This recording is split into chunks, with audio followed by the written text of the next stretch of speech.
जय बाकी दोस्तों, मैं उमाकांत जैन जेबी ऑनलाइन क्लासेस में एक बार फिर आपका हार्दिक स्वागत करता हूं। दोस्तों आज मैं आपके सामने लेकर आया दोस्तों बहुत ही महत्वपूर्ण सब्जेक्ट दोस्तों, जो कि आपसे संविदा शिक्षक वर्ग 3 में आपसे 15 नंबर का आपसे सिलेबस आपसे किया जाएगा। आज हम पढ़ेंगे दोस्तों गणित शिक्षण शास्त्र के बारे में। क्या पढ़ेंगे दोस्तों? गणित शिक्षण शास्त्र के बारे में। लेकिन दोस्तों इसको पढ़ने से पहले मेरी एक बात को नोट करिएगा, मेरे द्वारा आपको हर एक सब्जेक्ट की पीडीएफ, हर एक विषय की पीडीएफ आपके लिए डिस्क्रिप्शन में दी जाएगी। लेकिन डिस्क्रिप्शन में पीडीएफ आपको दी जाएगी सिर्फ आपकी इसलिए कि जो आपको पढ़ाया जा रहा है उसका रिवीजन करिएगा, क्योंकि मैं आपको वैज्ञानिकों की जो कथन है वह मैं आपको यहाँ पर समझाऊंगा, लेकिन आपको लिखवाऊंगा नहीं, क्योंकि लिखा हुआ मैं आपको पीडीएफ में आपको दे रहा हूं। और पीडीएफ जो आपको है वह मैं आपको प्रतिदिन नहीं दूंगा।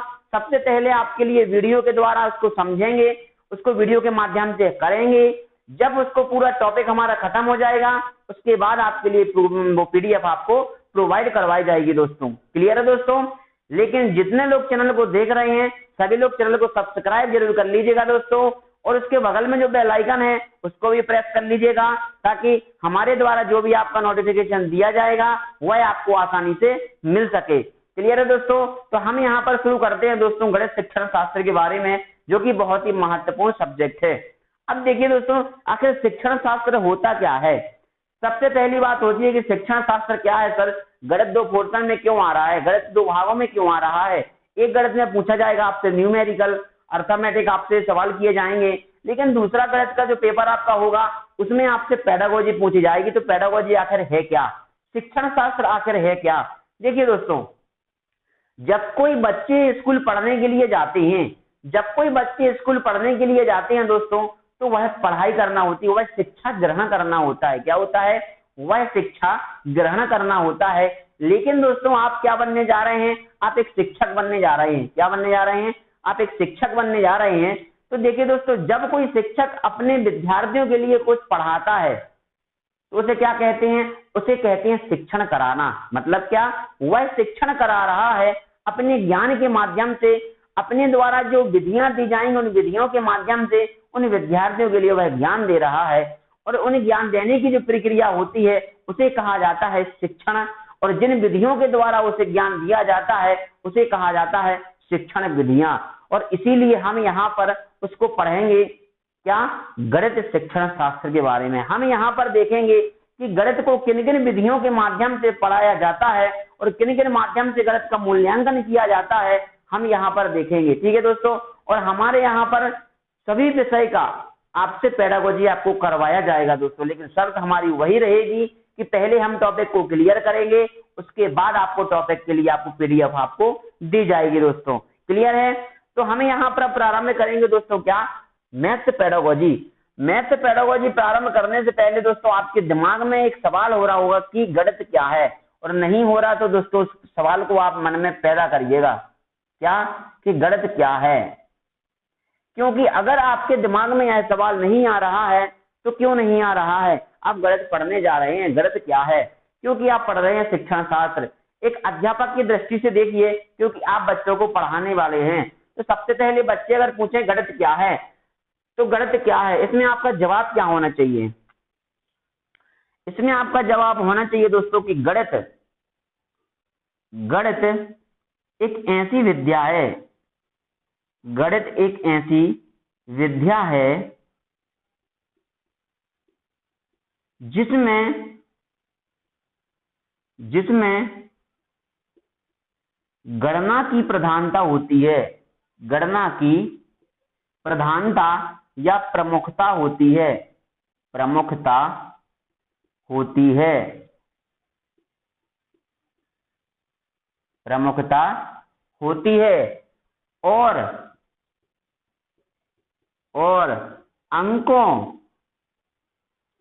अंकों, शब्दों,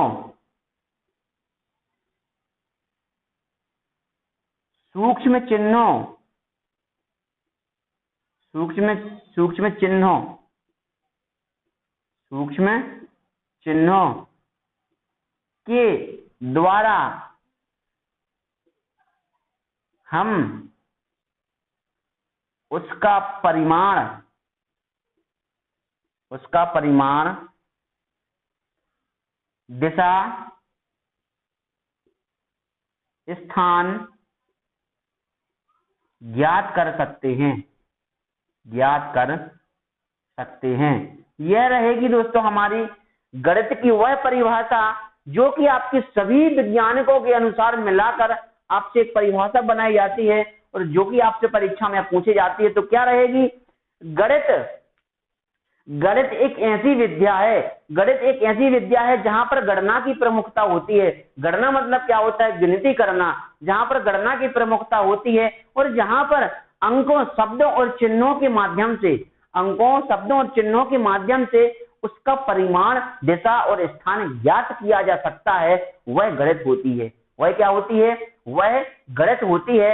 लेकिन दोस्तों कई परिभाषाएं जो हैं, जो परीक्षा में आपसे पूछी जाती हैं, तो वह दोस्तों वह परिभाषाएं अनेक कई वैज्ञानिकों के द्वारा आपके लिए गणित की परिभाषा दी गई हैं और उन परिभाषाओं के लिए आपकी पीडीएफ में उनको चेक करिएगा।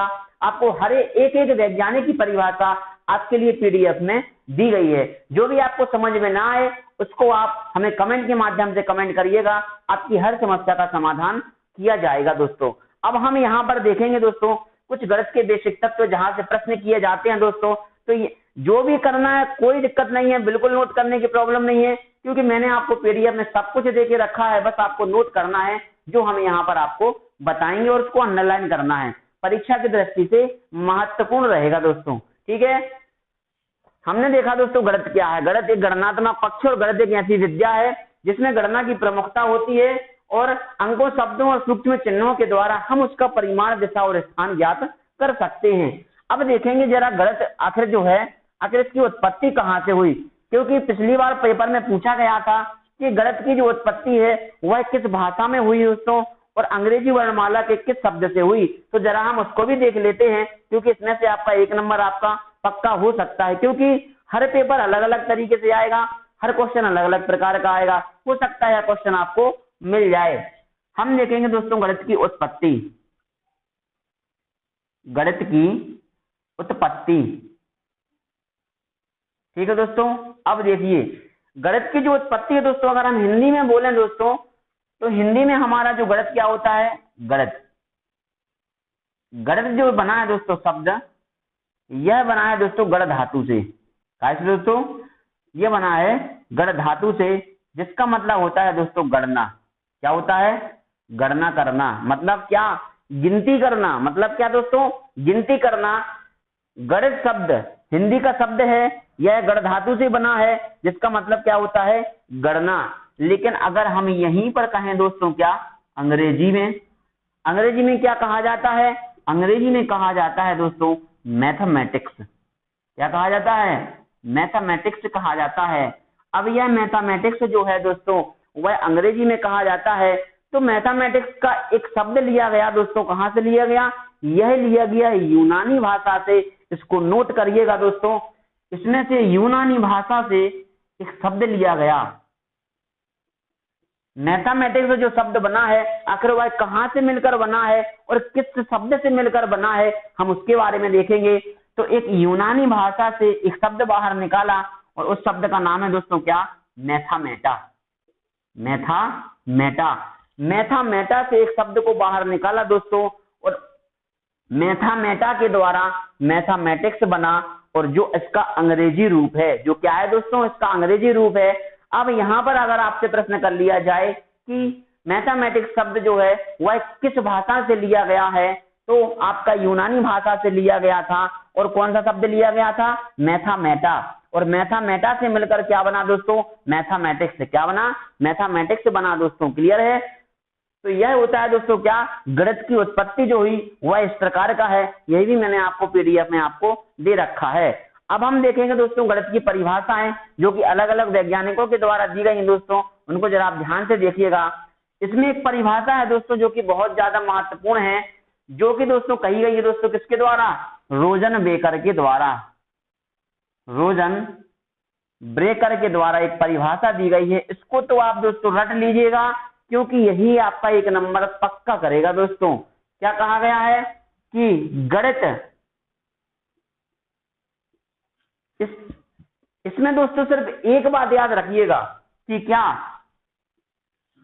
ये इसमें एक शब्द आता है, या तो वह कुंजी है, कुंजी द्वार है, दूसरा आता है दोस्तों क्या, या तो यह सिंहद्वार है, या तो क्या है दोस्तों, यह सिंहद्वार है। लेकिन यह परिभाषा भी आपके पीडीएफ में दी गई है। मैं आपको हर एक वैज्ञानिक की एक एक परिभाषा आपको बताऊंगा दोस्तों, क्लियर है। और परिभाषा बताने के बाद दोस्तों मैं हर एक परिभाषा जो है आपके लिए पीडीएफ में इसको पढ़िएगा, जो भी आपको समझ में ना आए वह हमसे पूछिएगा दोस्तों, ठीक है। तो हम यहाँ पर पढ़ेंगे दोस्तों वैज्ञानिक की परिभाषाओं के बारे में, ठीक है। देखिए दोस्तों,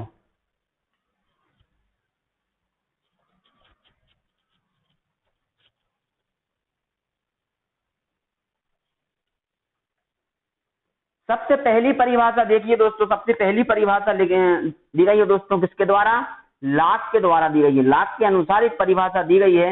इसमें कहा गया है कि गणित एक वह पथ है जिसके द्वारा हम मन मस्तिष्क में तर्क करने की प्रवृत्ति स्थापित होती है। क्या होती है दोस्तों, गणित वह पथ है जिसके द्वारा मन मस्तिष्क में तर्क करने की प्रवृत्ति स्थापित होती है। इसका मतलब है दोस्तों कि गणित एक ऐसा रास्ता है, गणित एक ऐसा रास्ता है जिसके द्वारा व्यक्ति के अंदर मस्तिष्क में तर्क करने की क्षमता उत्पन्न होने लगती है। इसका मतलब क्या है, उस व्यक्ति के अंदर गणित का विकास होने लगा है। अगर व्यक्ति किसी चीज को लेकर तर्क करने लगा, अगर कोई व्यक्ति के मस्तिष्क में तर्क पैदा होने लगा, तो समझ जाइएगा कि उस बालक के अंदर गणित की क्या होने लगी दोस्तों, विकास होने लगा है दोस्तों, क्लियर है।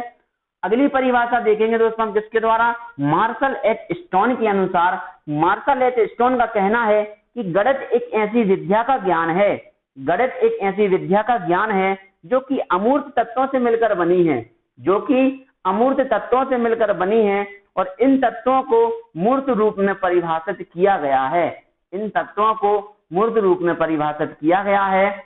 गणित एक ऐसी विद्या है जो कि अमूर्त तत्वों से मिलकर बनी होती है, लेकिन इसमें जो परिभाषित किया जाता है वह किया जाता है दोस्तों मूर्त रूप से। पहले हम परिभाषा देखेंगे, फिर हम एक एक परिभाषा के लिए हम यहाँ पर समझेंगे दोस्तों, ठीक है। अगली परिभाषा दोस्तों जो दी गई है वह दी गई है दोस्तों किसके द्वारा, थॉर्नडाइक के द्वारा। थॉर्नडाइक ने क्या कहा है कि विश्लेषण मन का सर्वोत्तम बुद्धि प्रदर्शन है, ठीक है। विश्लेषण जो मन होता है व्यक्ति के अंदर का, वह क्या है दोस्तों, इसका सर्वोत्तम बुद्धि प्रदर्शन है। विश्लेषण विधि क्या होती है, यह जब मैं आपको बताऊंगा तब इसके बारे में भी बताऊंगा दोस्तों, क्लियर है।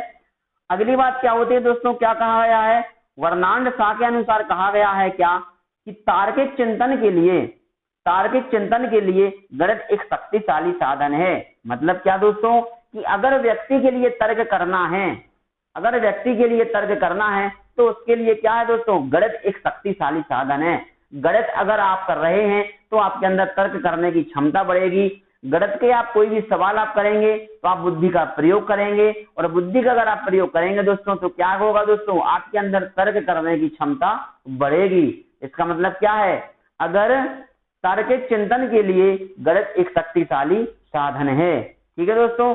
अगली परिभाषा है दोस्तों पियर्स के अनुसार। क्या कहा पियर्स ने कि गणित वह विज्ञान है जिसकी सहायता से आवश्यक निष्कर्ष निकाले जाते हैं।